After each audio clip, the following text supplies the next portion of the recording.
வணக்கம் சார், என் பேர் ஞானவேல். என்னோட கேள்வி வந்து, இஸ்லாமில் ஆண் பிள்ளைகளுக்கு சுன்னத்து நடத்துகிறாங்க, அது எதனால் நடத்துகிறாங்க? சரி, இப்போ சகோதரர் ரொம்ப அருமையான கேள்வி கேட்குறாங்க. இப்போ இஸ்லாத்தில் முஸ்லீம்களில் வந்து ஆண் குழந்தை பிறந்தா அதற்கு விருத்த சேதனம் கத்துனான்னு சொல்லி சுன்னத்து பண்ணுறாங்க. அது ஏன் அப்படி செய்கிறாங்க? அந்த ஆண் குறியினுடைய முன் தோளுடைய பகுதியை மட்டும் வெட்டுறாங்களே, இது ரொம்ப அந்த குழந்தைய கொடுமைப்படுத்துகிற மாதிரி தெரியுது, இப்படி செய்யணுமா அப்படின்னு கேட்கும் பொழுது முஸ்லீம் சமுதாய மக்களும் சொல்லுவாங்க, அது வந்து அந்த உறுப்பை வந்து முன்தோல் மூடி இருந்துச்சுன்னு சொன்னால் சிறுநீரெல்லாம் அதில் தேங்கும், நோய்வாய்ப்படுவாங்க, அதனால் அதை வெட்டி எறியணுங்கிற ஒரு கணக்கு இருக்குது, அதனால் அது அகற்றப்பட வேண்டும் அப்படின்னு நம்ம சொல்லும் பொழுது திருப்பி இன்னொரு கேள்வி வரும். ஆண் குழந்தை அப்படி பிறக்கும்போது சிறுநீரில் இந்த மாதிரி பிரச்சனை வரும்னு இறைவனுக்கு தெரியுமா இல்லையா? படைச்ச இறைவன் என்ன பண்ணியிருக்கணும்? கருவறையிலேயே அந்த தோல் வராமல் பார்த்துருக்கணும். கருவறையில் தோலை மூடி வச்சுட்டு பிறந்ததுக்கு பிறகு தோலை எடுன்னு சொன்னால் இது என்ன அர்த்தம் என்ற கேள்வியும் சேர்ந்து வருது.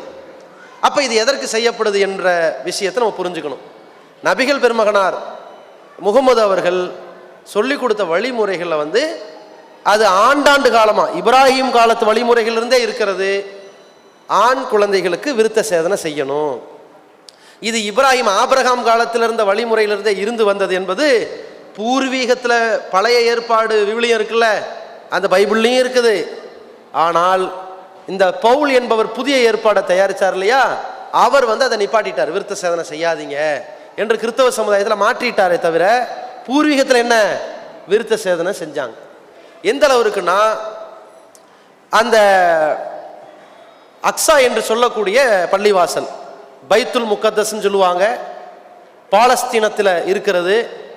அந்த பாலஸ்தீனத்தில் அன்றைய காலகட்டத்தில் ரோமானிய பேரரசு உன்னுடைய அதிபதியாக இருந்த ஹிர்கல் மன்னர் கேட்குறாரு, சவுதி அரேபியாவில் அந்த நாடு இருக்குல்ல, அந்த பாலைவன மண்ணில் அரபுலக தேசத்தில் முகமதுன்னு ஒருத்தர் வந்திருக்காரா? ஆமாம். விருத்த சேதனை செய்யப்பட்டிருக்கா அப்படிங்கிறாரு. ஆமாம்.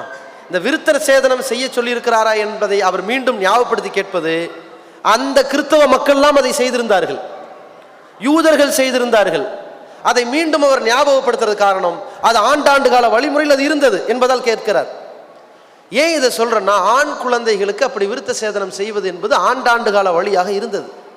எதற்காக அந்த விருத்த சேதனை செய்யப்படுதுன்னா, இப்போ அந்த ஆண் குறியினுடைய முன்பகுதியில் சிறுநீர் முழுக்க வெளியேறி கொஞ்சம் சிறுநீர் தேங்கி இருக்குது பாருங்க, அது தேங்கினால் அனைத்து கழிவுகளின் பிறப்பிடம் அதுதான், அனைத்து நோய்களுக்கும் காரணியாக அந்த கழிவு இருக்கும். அப்ப என்ன செய்யறது? அந்த முன்தோலை நீக்கணும். அப்போ ஒரு கேள்வி வரும், ஏன் பிறக்கும் போதே ஃபர்ஸ்டே முன்தோல் இல்லாமல் வந்திருக்கலாமே என்றால், கருவறையில் முன்தோலோடு இருப்பதுதான் அந்த குழந்தைக்கு பாதுகாப்பு என்று கண்டறிகிறார்கள். ஏன்? அது கருப்பையில் இருக்கிற பொழுது அது ஒரு நீர் தொட்டி, நீர் தொட்டியில் இருக்கிற பொழுது அந்த உறுப்பு மூடி இருக்க வேண்டும். அப்பொழுது அந்த உறுப்பினுடைய முன்பகுதி திறந்திருந்தால் அந்த நீர் கழிவு பட்டு அந்த உறுப்பு வீணாகி இருக்கும். அங்க மூடி இருக்கிறது தான் மனுஷனுக்கு பாதுகாப்பு. பிறந்து வந்ததற்கு பிறகு இப்போ அந்த முன்தோலை அகற்றுவதுதான் இப்ப பாதுகாப்பு. இதை இன்னைக்கு கண்டுபிடிக்கிறாங்க. பிறகு இப்ப என்ன அகற்றுறாங்க? அகற்றதன் விளைவு என்ன? இவனுடைய வாழ்க்கையில அந்த தாம்பத்திய வாழ்க்கை ஈடுபடுகிற நேரத்திலும் ஒரு வகையான பதட்டத்தை தணிக்கும் வகையிலும் இந்த முன்தோல் அகற்றப்பட வேண்டும் அப்படிங்கிறாங்க. அது அவனுடைய வாழ்க்கை திருப்திக்காக முன்தோல் அகற்றப்பட வேண்டும் என்பதை பல நாடுகள் சட்டமேற்றுது. ஜிம்பாப்வே போன்ற நாடுகள்ல எல்லாம் கண்டிப்பாக அத்தனை நாட்டு ஆண்களும் விருத்த சேதனை செஞ்சா இருக்க வேணும் அப்படின்னு சட்டம் போடுறாங்க. ஜப்பான்ல எல்லாம் விருத்த சேதனம் செய்த ஆண்களை மட்டும்தான் திருமணம் முடிக்கணும்னு பெண்கள் முடிவெடுக்கிறாங்க. அந்த அளவில் ஆரோக்கியத்தின் உச்சகட்டமே என்னவென்றால் விருத்த சேதனை செய்தாகணும். கிருமிகளையும் கழிவுகளையும் ஒருவன் சுமக்கின்ற நிலை வந்தால் அந்த விருத்த சேதனம் செய்தால் அதிலிருந்து தப்பித்துக் கொள்ளலாம். முன்னாள் முதல்வர் ஜெயலலிதா அவர்களுடைய காலகட்டத்தில் தொட்டில் குழந்தை திட்டம் வச்சிருந்தாங்க. அந்த நேரத்தில் ஒரு கட்டத்தில் காப்பகத்தில் அதிகமான குழந்தைகளுக்கு நோய் வாய்ப்படுறாங்க. உடனே ஜெயலலிதா அவர்கள் என்ன அறிவித்தார்கள்னா, அம்புட்டு ஆண் குழந்தைகளுக்கும் விருத்த சேதனம் செய்யுங்கன்னாங்க. அந்த விருத்த சேதனம் செய்ததுதான் அவர்களுடைய அனைத்து நோய்களுக்கும் தீர்வாக அமைந்தது. ஏன்? அந்த நோயினுடைய உற்பத்தி அந்த கழிவில் இருந்துச்சுன்னாங்க. அந்த அடிப்படையில் தான் மனிதனுடைய நலனை கருத்தில் கொண்டு தான் இஸ்லாம் இதை வலியுறுத்தி இருக்கிறது. இது கட்டாய கடமை இல்லை, அதையும் புரிஞ்சுக்குங்க. ஒருத்தன் வந்து சுன்னத்து பண்ணலன்னு வைங்க, அவன் முஸ்லீம் இல்லை அப்படிலாம் சொல்ல முடியாது. ஒரு சிலருக்கு ஒரு சின்ன பதட்டம் இருக்கும். சில பேர் என்ன செய்வாங்க, ஒரு 7 வயசில் பண்ணிக்குவாங்க. சில பேர் பிறந்த 1 மாதத்துலேயே பண்ணிடுவாங்க. ஏன்னா குழந்தை திரும்பாது இல்லையா, திரும்பாமல் இருக்கும்போதே ஒரு நாள்லேயே காஞ்சிரும், அதனால் பாதிப்பு வராதுன்னு ஒரு நாளில் பண்ணிடுவாங்க.